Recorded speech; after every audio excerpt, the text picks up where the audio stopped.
I stand at your gate, and I sing you a song of the moonlight, and you by my side, starlight and together the moonlight, I sweet you, I serenade.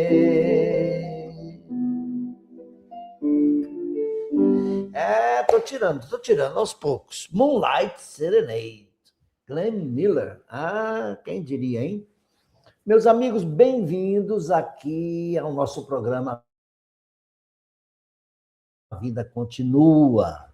Com toda a esperança, com toda a força, com toda a energia, 3 de julho, mês novo, 3 de julho, parabéns para minha querida Andréia, minha filhota, a do meio, das 3 meninas.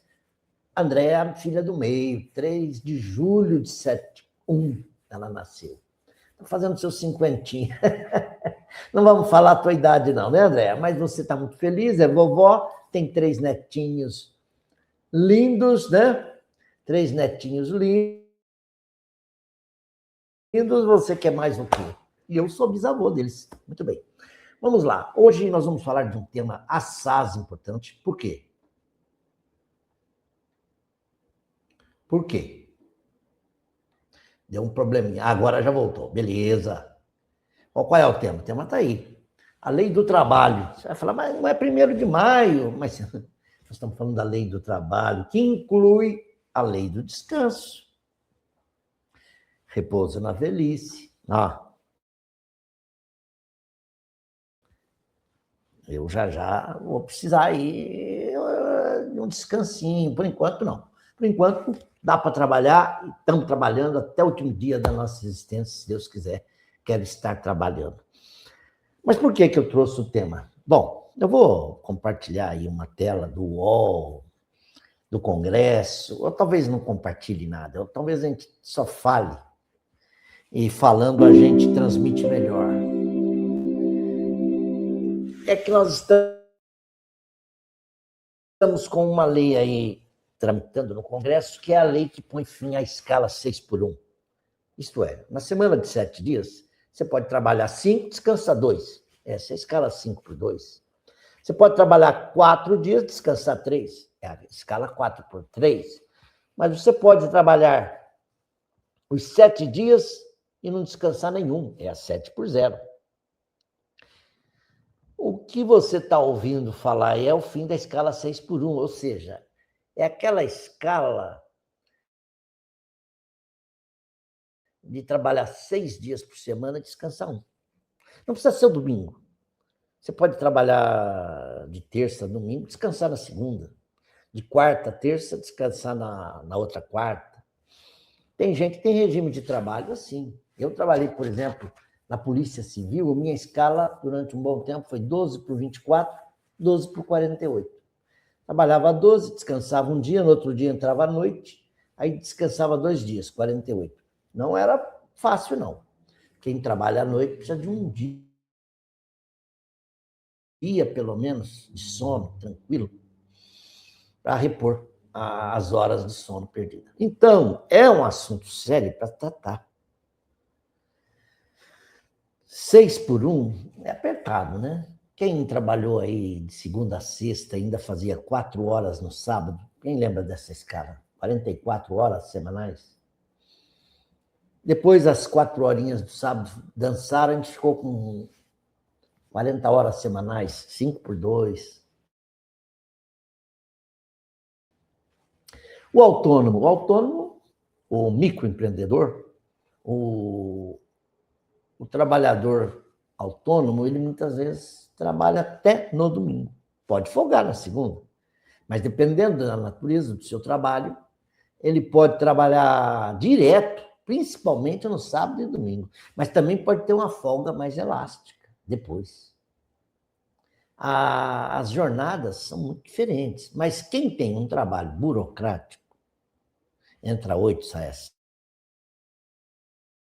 5, com 1 hora de almoço, ou entre as 9 sai às 6, com 1 hora de almoço. Quem trabalha nesse tipo de regime, hoje pode pleitear do seu patrão a folga do sábado. Quem trabalha aí como caixa de supermercado, eu tenho dó de quem trabalha em caixa de supermercado. É duro. Quem trabalha frentista de imposto de gasolina. Qual é a jornada deles? Pô, é isso que nós estamos discutindo. É isso que veio à tona. É mais do que hora de tratar disso. Precisamos avançar, é um avanço civilizatório. Veja como são os outros países. Veja como é no Brasil. Veja como é em alguns países aí do Sudeste Asiático. É preciso dar ao homem outras horas para ele dedicar a outras coisas. O que ele vai fazer com o tempo dele não nos cabe julgar, mas que o homem merece lazer e horas de descanso, repouso, merece. É por isso que eu trouxe o tema. Porque eu vi uma diretora da Fiesp, onde eu trabalhei, eu até conheço a moça, não vou citar o nome, ela foi participar de uma audiência pública no Congresso e defendeu a manutenção da escala 6x1, não o fim. Ela disse o seguinte, não, nós precisamos de gente trabalhando no sábado. Eu faço as minhas unhas no sábado. Imagina, eu vou para o salão de beleza e não tem ninguém lá, está tudo fechado. E os salões estão fechados. Ora, minha amiga. Colocação muito infeliz. Muito infeliz. A manicure, pedicure, cabeleireira, muitas vezes trabalham em jornadas próprias, folgam na semana e concentram a sua jornada no fim de semana. O fim da escala 6x1, se essa cabeleireira ou manicure for uma trabalhadora contratada com horas de serviço, programada em contrato, ela deve sim ter 2 dias de descanso. Ainda mais, você já viu como fica a coluna da manicure, da pedicure?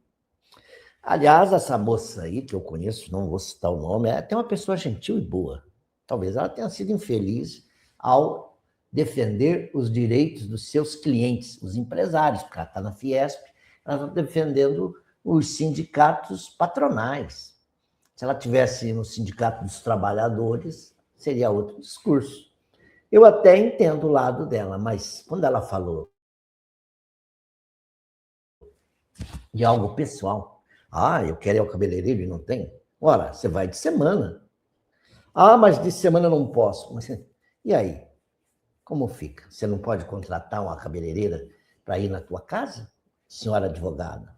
Uma manicure para te atender na tua casa, em domicílio? Agora, você pergunta para mim, Rubens, isso tem a ver com o espiritismo? Você que fala de espiritismo? Tem tudo a ver. Vamos lá na Lei do Trabalho, Livro dos Espíritos, naquela parte terceira, que fala das leis morais. Se eu não me engano, a primeira lei é de igualdade, fraternidade, lei do progresso, lei da evolução. A lei do trabalho, se não me engano, é a 5ª ou 4ª. Eu tenho aqui o slide. Eu vou pedir para projetar aqui, para o meu amigo projetar. Projetou? Beleza. Então, óculos na cara, vamos lá.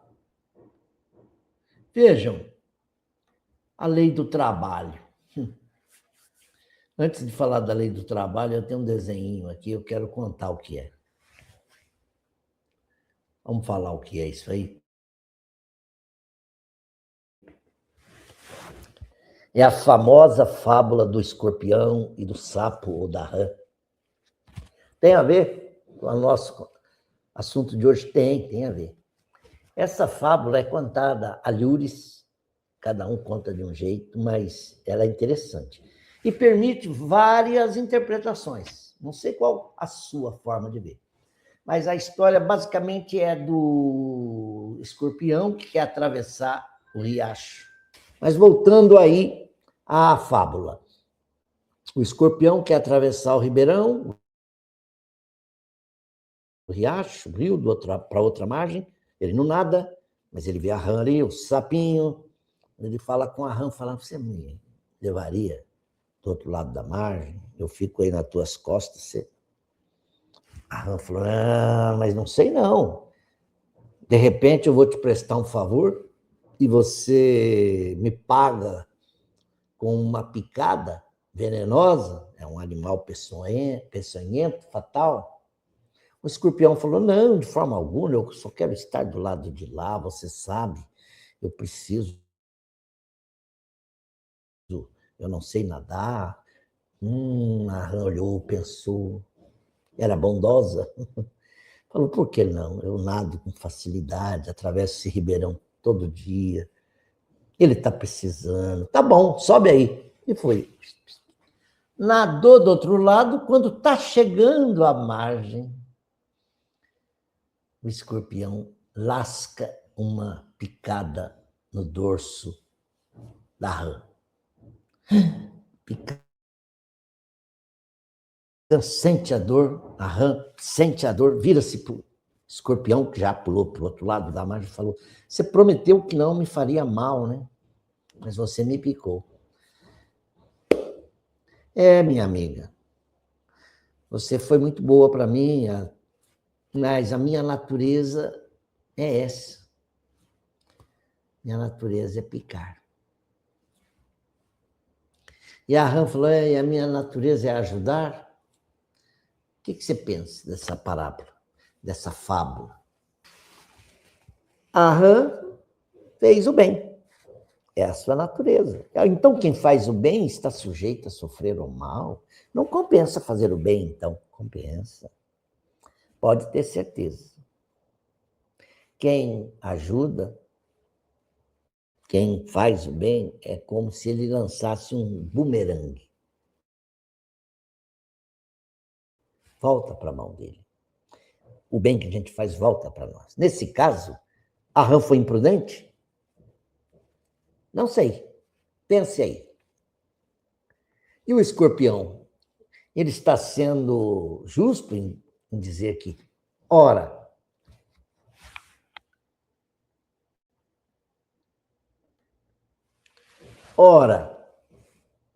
é minha natureza. Então você comete o mal dizer da minha natureza. Podemos dizer que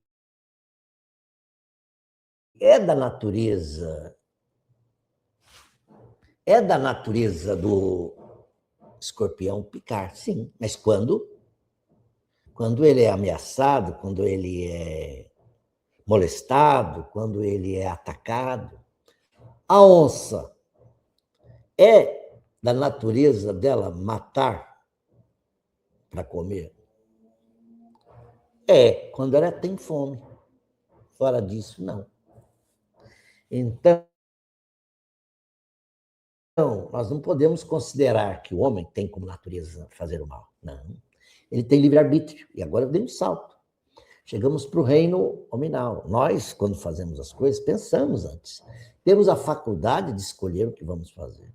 Então, não é justo você atribuir a alguns erros dos homens que está no instinto dele. Eu sou fraco, a carne é fraca.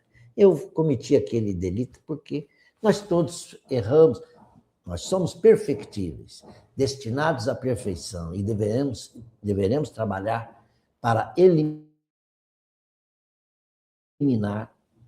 em nós o que há de errado, de mal, de tudo que contraria as leis divinas. Bom, o assunto hoje é trabalho. Agora entramos no trabalho. Antes, fala um pouquinho mais dos flagelos destruidores, porque na última live nós estávamos falando aqui dos terremotos na Venezuela e até então, no terceiro dia, a gente contava 180 mortos. Hoje são 2.000 e tantos mortos. Os escombros estão lá. Provavelmente ainda há alguém agonizando lá que ainda espera por ajuda. Deus queira que chegue essa ajuda, que eles sejam resgatados. Mas muitos corpos já foram retirados, sem vida.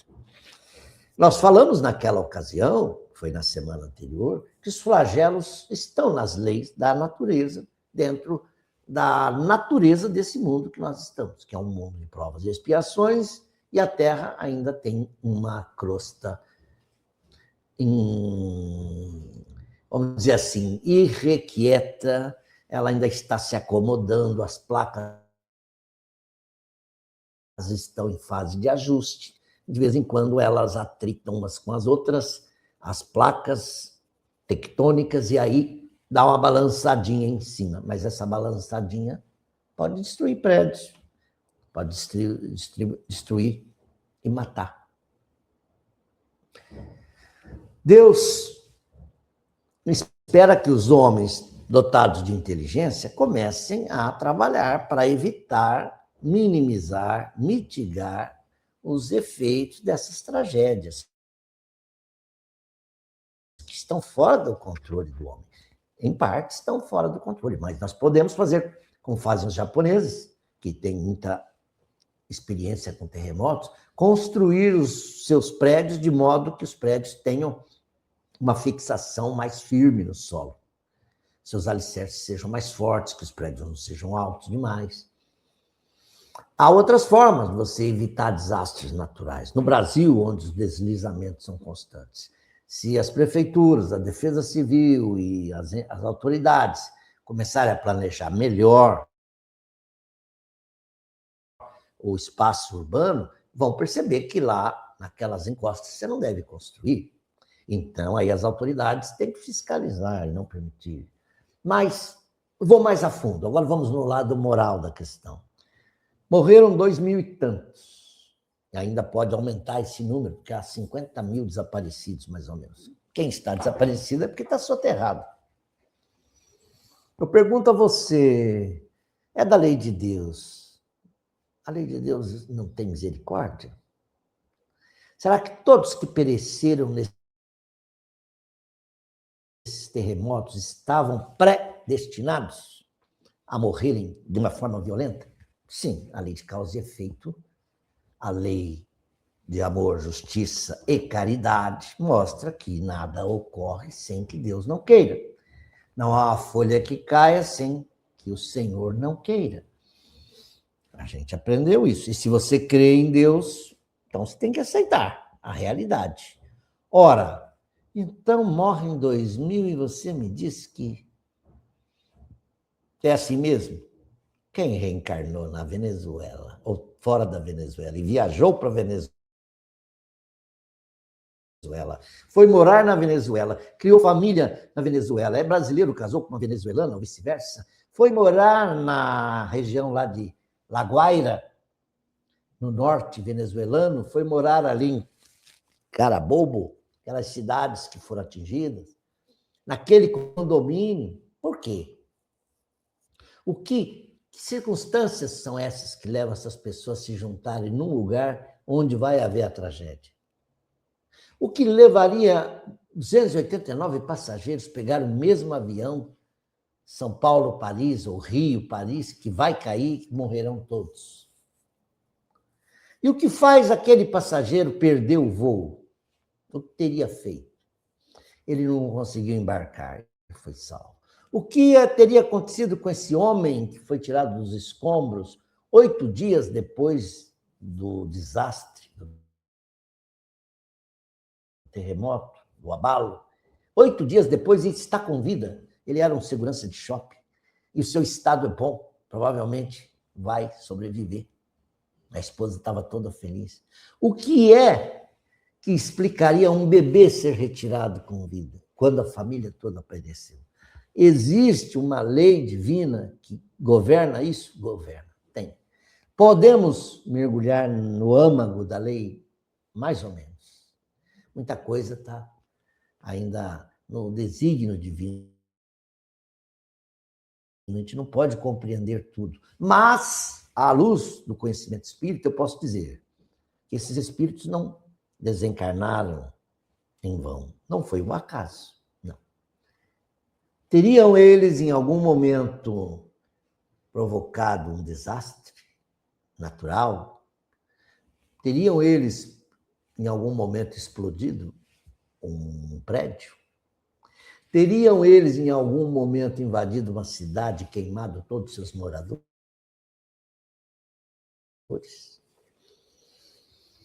Nós estamos na Terra há alguns milênios já, né? Desde que o homem é homem. Você já estudou lá o tempo dos bárbaros? Lembra de Átila, o rei dos Hunos? Ele barbarizava, ele invadia uma aldeia, queimava todo mundo. Se não quiser falar dos bárbaros, fale da história mais recente. Não há governantes que promovem uma guerra estúpida e nessa guerra ele faz desaparecer uma cidade inteira sob bombas. Não há homens extremamente cruéis que já promoveram a guerra, promoveram a desgraça alheia, a fome. Olhem as notícias dos dois lados. Hoje alguém morre com uma bala perdida. Mas na mesma página do jornal você tem uma empregada doméstica drogou os seus patrões, um casal de idosos, com as próprias drogas que ela já consumia, depois esfaqueou os idosos para roubar celular, pertences, joias. Então você tem aí um homem erguendo o braço contra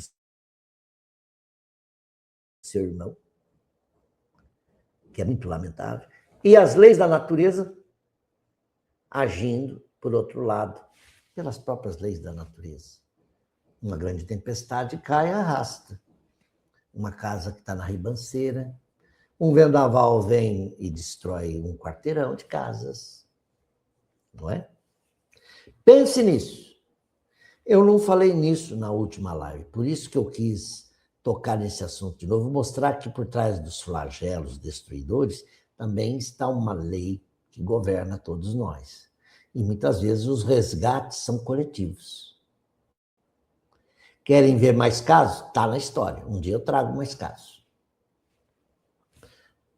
Um incêndio na Boate Kiss, o Holocausto de judeus. Um dia nós vamos falar também aqui de Alarico, rei dos visigodos, que reencarnou no Brasil como Jesus Gonçalves, leproso. Agora nós estamos entrando na lei de destruição. Não é essa que eu queria. Eu queria falar da lei do trabalho. Por que o trabalho se impõe ao homem? Ora, por ser uma consequência da sua natureza corpórea. Aí é a história do escorpião. A natureza do homem corpórea exige que você trabalhe, senão você... Daqui a pouco vai bater fome. Mais tarde você vai sentir fome de novo. Depois você vai ter sede. Depois você vai ter cansaço, esgotamento. Então, é expiação e, ao mesmo tempo, um meio de aperfeiçoar a inteligência. Sem o trabalho, o homem permaneceria, né? Quanto à inteligência, ele ficaria parado, porque a inteligência, ela se desenvolve. A criança nasce, a inteligência já está ali, mas ela vai desenvolver concomitantemente com o desenvolvimento dos órgãos dela. Se os órgãos não se desenvolverem, a inteligência dela não vai poder desenvolver-se. Sem o trabalho, o homem permaneceria sempre na infância. Por isso é que seu alimento, sua segurança, seu bem-estar dependem de seu trabalho e da sua atividade. Ao extremamente fraco de corpo, outorgou Deus a inteligência, em compensação. Mas é sempre um trabalho. Aí tem aquele que é fraquinho, frágil. No entanto, a inteligência dele compensa a fragilidade dele. Vocês devem conhecer muitos casos assim, né? Vamos cantar um pouco? Só o trabalho com persistente e fraternal pode dar felicidade na vitória contra o mal. Estou me lembrando disso, é uma paródia de Maringá, Maringá. Maringá, Maringá, depois que tu partiste, tudo aqui ficou tão triste, eu garrei a imaginar Então, essa música, Maringá, Maringá, tem a cidade do norte do Paraná que se chama Maringá, Maria Ingá. Virou uma adaptação muito bonita que a gente cantava no centro. Só o trabalho persistente e fraternal pode dar felicidade na vitória contra o mal. A humanidade caminhando sem cessar, praticando a caridade, há de ser feliz em paz. Trabalhar, trabalhar, para ter felicidade, é preciso a humanidade aprender o verbo amar. Trabalhar, trabalhar, lembrando que o serviço ao espírito enfermiço faz agir e caminhar. Bonito? Trabalhar, trabalhar, tendo alegre o coração,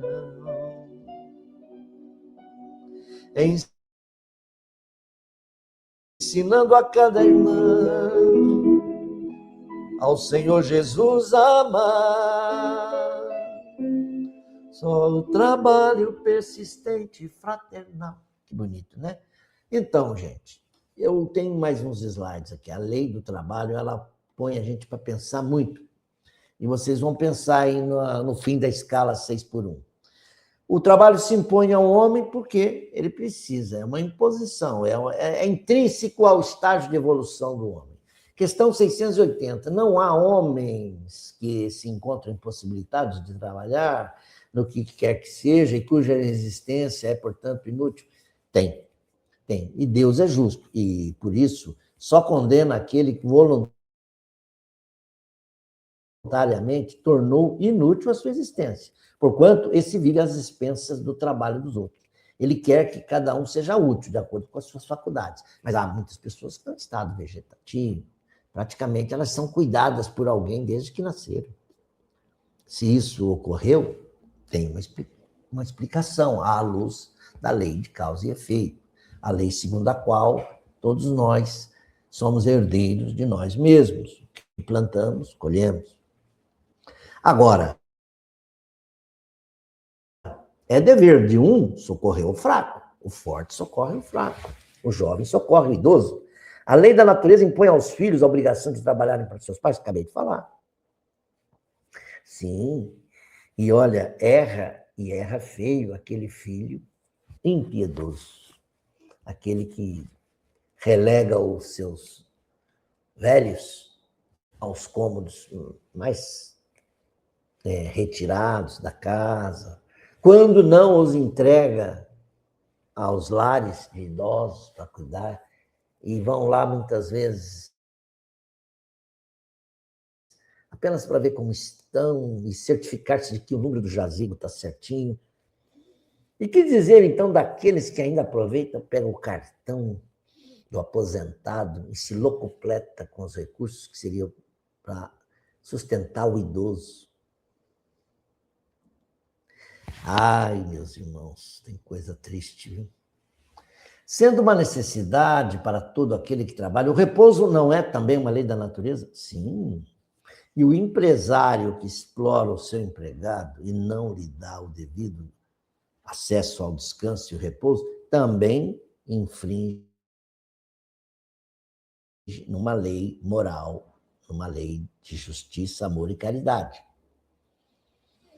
Olha lá, o repouso serve para a reparação das forças do corpo e também é necessário para dar um pouco mais de liberdade à inteligência, a fim de que se eleve acima da matéria. Porque você só trabalha para sustentar o corpo e adquirir os bens de que você necessita para o bem-estar da sua casa, dos seus filhos, etc. Você não está investindo no intelecto, na área das artes, da beleza, da cultura, da agricultura. Tem gente que gosta de cuidar de um jardim numa hora vaga. E é trabalho também, é trabalho útil. Então, ninguém prega aqui a ociosidade. Eu me lembro de um grande sociólogo italiano que ele criou o ócio útil. Ele escreveu um livro, já eu lembro o nome dele, se eu não lembrar, eu ponho aí nos comentários. Ele faleceu faz pouco tempo, desencarnou há pouco tempo. vinha muito ao Brasil. Ele pregou uma tese de que o homem precisava trabalhar, sim, no trabalho remunerado, mas ele também tem outros tipos de trabalho para fazer, que muitas vezes não tem nada a ver com remuneração. Às vezes ele quer dedicar uma arte, quer dedicar à pesquisa dos animais marinhos. De repente, ele é um grande pintor, pode pintar. Ele é um excelente palestrante, vai palestrar. Eu, quando aposentei em 2011, descobri que eu tinha muito mais para fazer do que aqueles textos que eu ficava fazendo ali diante do computador, horas a fio. Só escrevia sobre um assunto. Tal. Quando eu saí de lá, falei, nossa, eu posso fazer isso, aquilo. Aí eu comecei a fazer trabalho na televisão, nos streamings, e estou até hoje. Fui fazer uma revista sobre flores, fui publicar minhas músicas na internet, e até hoje estou assim. Um cara que faz de tudo um pouco. Isso me engrandece muito mais, sem perder as habilidades que eu já fazia no meu trabalho remunerado.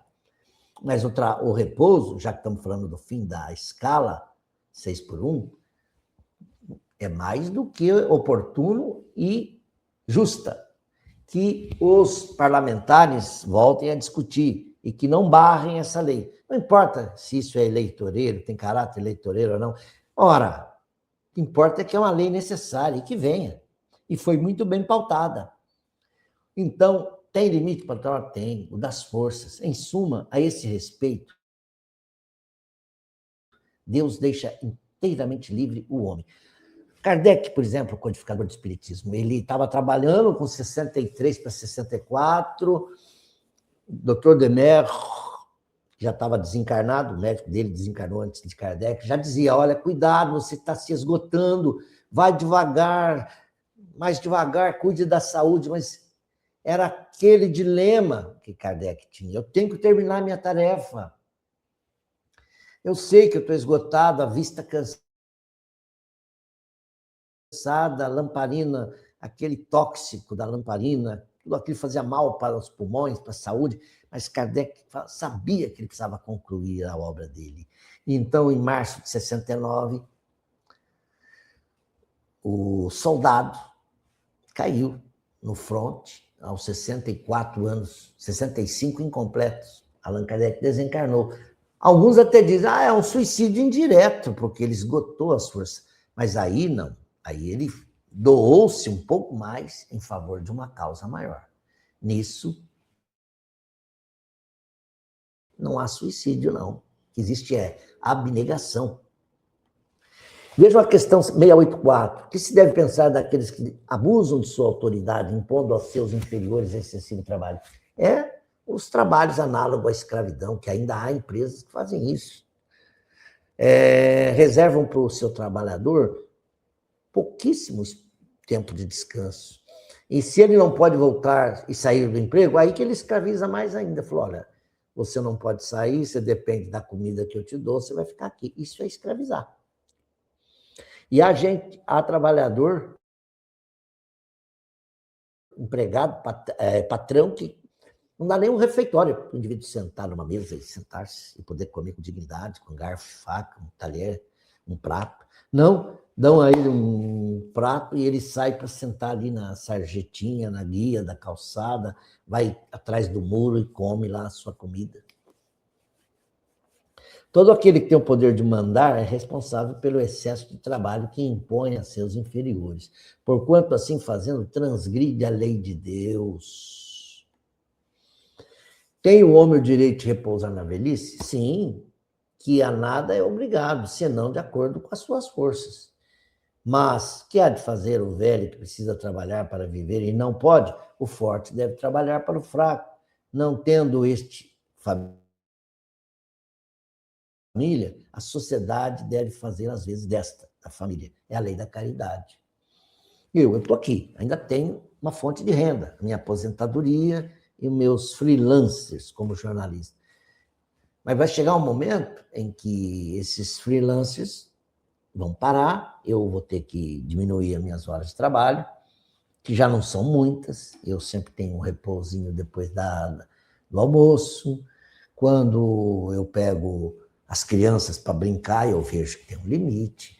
Eu levo elas no colo, a minha esposa também é bisavó. Ela fala, nossa, como o Lucas está pesado. Não, eu já não consigo segurar ele muito tempo. Então, a gente vai conhecendo as limites do próprio corpo. Eu tenho uma escada aqui que eu subo, já não posso subir em 3 saltos como eu fazia. Tem que ser 1 por 1 e com cuidado. A vista também tem limites. Se eu for jogar uma bolinha com os moleques lá da escola ou com os netos, eu tenho que ficar no gol. No máximo, eu fico ali no meio, recebendo uma bola, tocando, que nem Neymar. É o único convocado home office, né? Aliás, hoje não tem Brasil, né? Mas Brasil, domingo, vai levar um sacode da Noruega. Faz o teu gol, faz o teu gol. Faz o teu gol, faz o teu gol. Rola a bola, vai pro campo, faz teu jogo. Não importa se é Flamengo ou Botafogo. Ninguém perde, ninguém ganha sem jogar. Gostaram? Meu samba tá lá no meu canal. Quem quiser ver o meu sambinha, faz o teu gol. Composição minha em parceria com meu irmão Jair, tá lá. No Rubens Toledo, Os Naturais. Vamos concluir essa live, que eu já passei do tempo. Vocês estão vendo, então, que ninguém pode abusar do direito e escravizar o seu empregado, hein? Empresário, você tem que pôr a pão na cabeça. Quando eu falo de empresário, patrão, eu estou pensando também no dono da fazenda, que tem o seu capataz lá, que trabalha 7 por 7. Os 7 por 7 não, 7 por 0. Trabalha 7, descansa 0. 7 por 7 é aquele que trabalha 7, descansa 7. Sim, que a nada é obrigado, senão de acordo com as suas forças. Isso aí nós já lemos, né? E quando o velho está desamparado, é o Estado que cobre. Eu termino aqui a nossa live e aproveito para falar um pouquinho de Cornélio Pires. Cornélio Pires, eu tenho algo com Cornélio Pires. Quando eu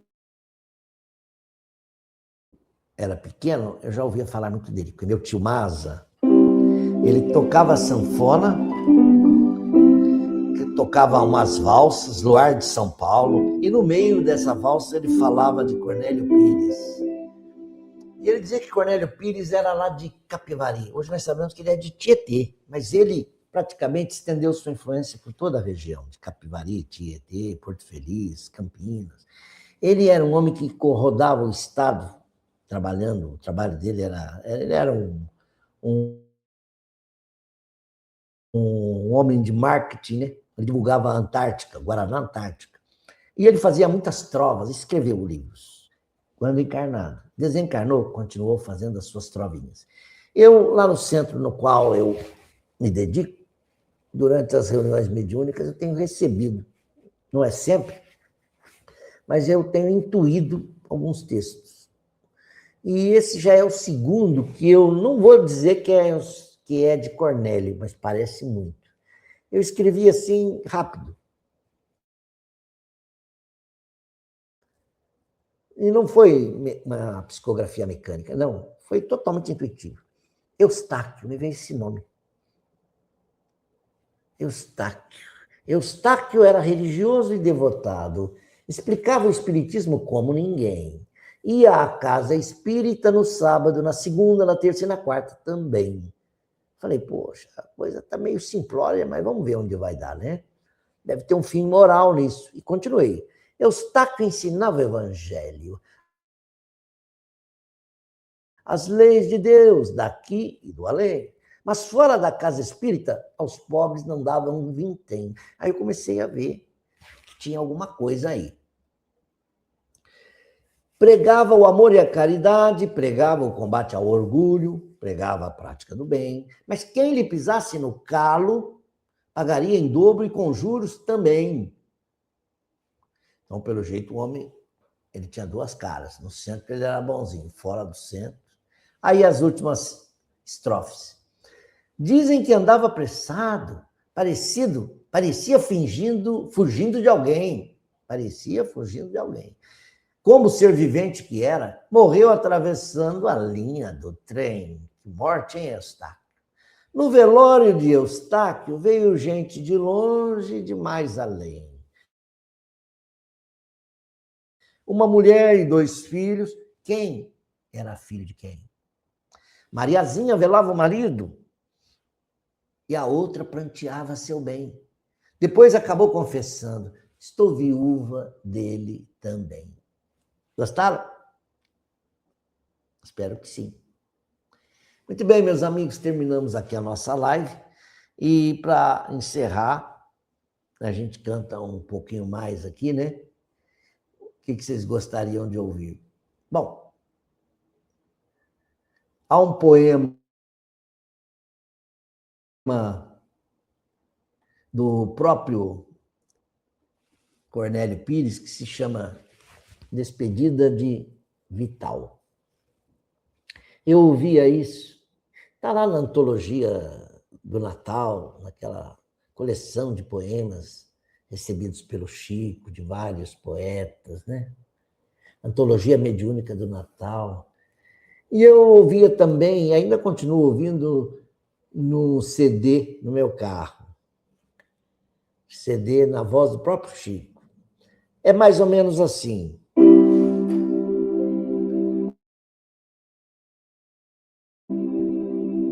Lua cheia.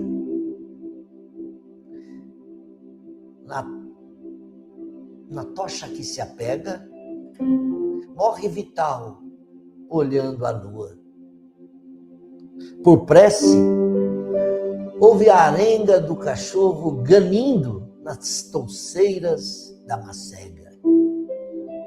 Pobre Vital,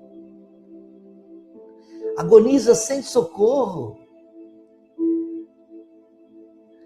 Relembra os anos na moenda de milho.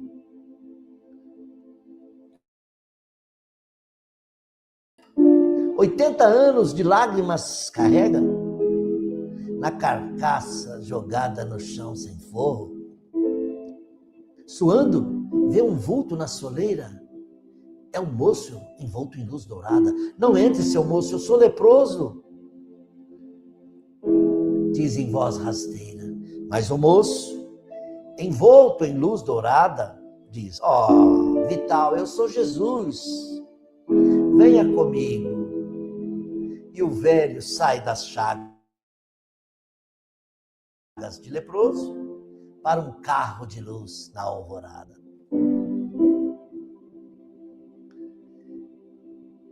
Vejo a lua na macega, ouço a arenga de um cão. Morre velho Vital,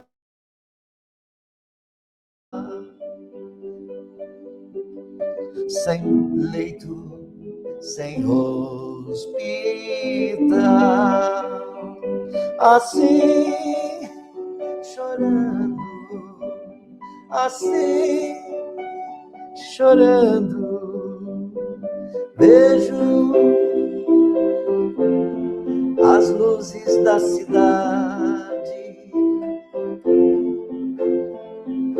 ouço o sino da matriz, morre velho Vital, sem preces, sem funeral, assim chorando, com Jesus sonhando.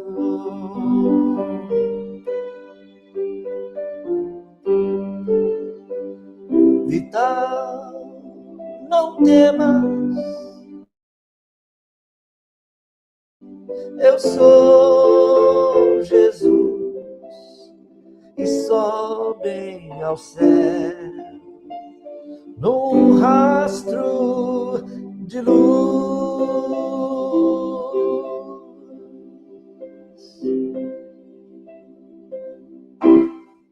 Acabou. Até a próxima, se Deus quiser, com mais um A Vida Continua. Eu te espero, não saia daí. Tchau.